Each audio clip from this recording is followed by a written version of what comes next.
Russian State Duma Speaker Vyacheslav Volodin has sent an appeal to the US Congress and the UN in connection with Tucker Carlson's claims about an assassination plot against President Vladimir Putin, the lower house of the Russian parliament said in a statement posted on its Telegram channel. State Duma Speaker Vyacheslav Volodin sent to the US Congress the State Duma statement in connection with information that former US President Joe Biden and former Secretary of State Antony Blinken organized an assassination attempt on Russian President Vladimir Putin. The copy of the document was also sent to the UN, the statement said. Earlier, US reporter Tucker Carlson, in a conversation with his colleague Matt Taibbi, said that the Joe Biden administration tried to kill Russian President Vladimir Putin.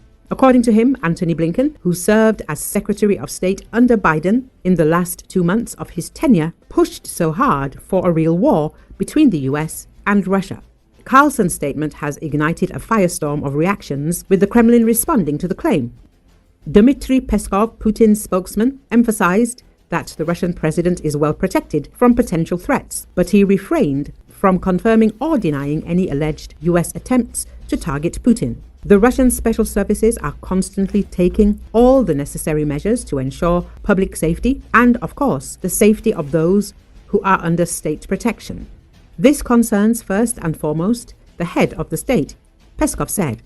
However, Russian Parliament Speaker Vyacheslav Volodin adopted a more forceful tone, warning that any plot to assassinate Putin would have catastrophic consequences, including the possibility of nuclear war. Volodin has linked Carlson's claim to other incidents, including attempts to attack Hungarian Prime Minister Viktor Orban and Slovak Prime Minister Robert Fico. He also referenced an attack on former US President Donald Trump during his election campaign, suggesting that these events are part of a larger pattern. Carlson visited Russia twice for high-profile interviews with Putin and Foreign Minister Sergei Lavrov, during which both officials repeated Kremlin narratives justifying the war in Ukraine. The pundit is also a vocal supporter of former US President Donald Trump, who has pledged to end the war, a prospect that has raised concerns among Ukraine's allies who fear he could pressure Kyiv into accepting Russian territorial demands.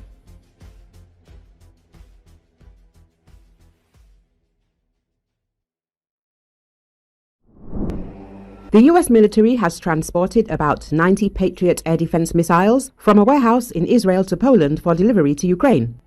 Axios reports this, citing 3 informed sources. The publication reports that US Air Force C-17s recently arrived at an airbase in southern Israel and flew to the Polish city of Rzeszów, which is a hub for delivering Western military aid to Ukraine. The sources said the flight was carrying about 90 Patriot interceptors, which could be used by Ukraine with its current Patriot batteries. Additional equipment such as radars and other gear would first be transferred to the United States for repair, the report said. The publication sources said that after the Israel Defense Forces announced the withdrawal of these missiles from service, Ukraine approached the United States and Israel with a proposal that Israel send these missiles to the United States for repairs, after which they would be handed over to the Ukrainian military. For months, Israel delayed, fearing that Russia might retaliate, possibly by supplying advanced weapons to Iran, the article says. An unnamed Ukrainian official told Axios that Israeli Prime Minister Benjamin Netanyahu had refused to return his calls on the issue for weeks, but Netanyahu finally gave the green light to the idea in September. A senior Israeli official stressed that Israel had informed Russia in advance of the missile transfer and stressed that it was only returning the Patriot system to the US, not supplying weapons to Ukraine. A spokesman for the Israeli Prime Minister's office confirmed that the Patriot system had been returned to the US, but did not know whether Ukraine had ultimately received it. In April 2024, Israel announced that it was completely abandoning the Patriot air defense systems. It was noted that they would be replaced by more advanced air defense systems. Even then, the media wrote about Ukraine in the context of Israel's refusal of the systems.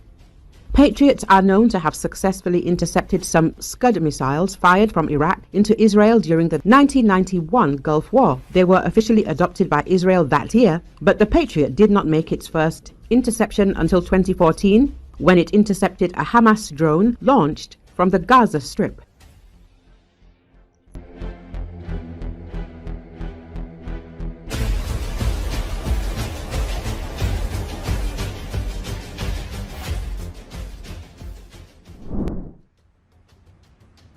Other aircraft, including attack aircraft and the multi-role super-maneuverable Su-35S fighter, was spotted at the Engels airfield, which is key for Russia's strategic aviation. According to experts, the unusual movement of Russian aircraft may indicate that the airfield is being used as a transit point for tactical aviation. According to Defense Express, at the end of December 2024, Su-34 bombers were recorded at the Engels airfield, a key location for Russia's strategic aviation, which in itself looked unusual. As it later became known, Su-25 attack aircraft were also moved, which further increased the surprise due to their placement at such a remote facility next to the Tu-95MS and Tu-160. Now it has become known that a number of Su-35S fighters were also transferred to this airbase. This is evidenced by footage published by the tracking community, which recorded the flight of the Su-35S on January the 27th in the area of the Engels airfield.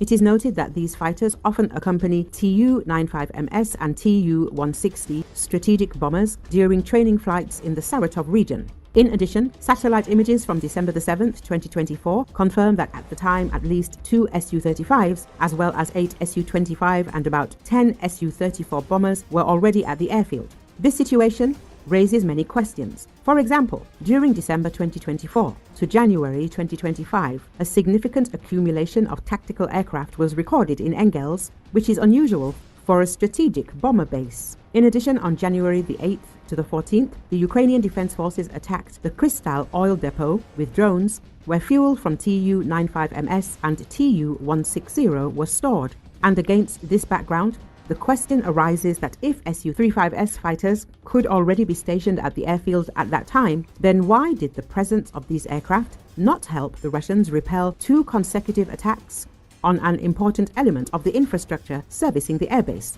The publication says, according to experts, one possible hypothesis is that the Russians were temporarily using Engels as a staging point for tactical aircraft, which would explain the appearance of the Su-25, Su-34 and Su-35S. However, after the attacks on Krystal, the command could have decided to use the Su-35S to protect the facility from further attacks.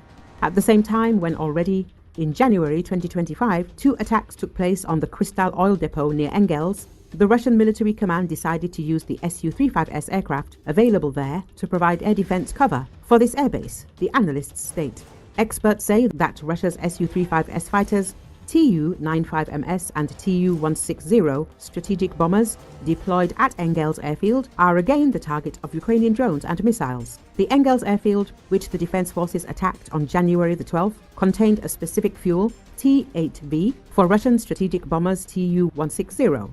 Defense Express editor-in-chief Oleg Katov said that Tu-95MS are also based at Engels, but they fly on regular fuel. At the same time, the Tu-160 requires T-8V fuel. The expert added that Engels is the main base for the Tu-160.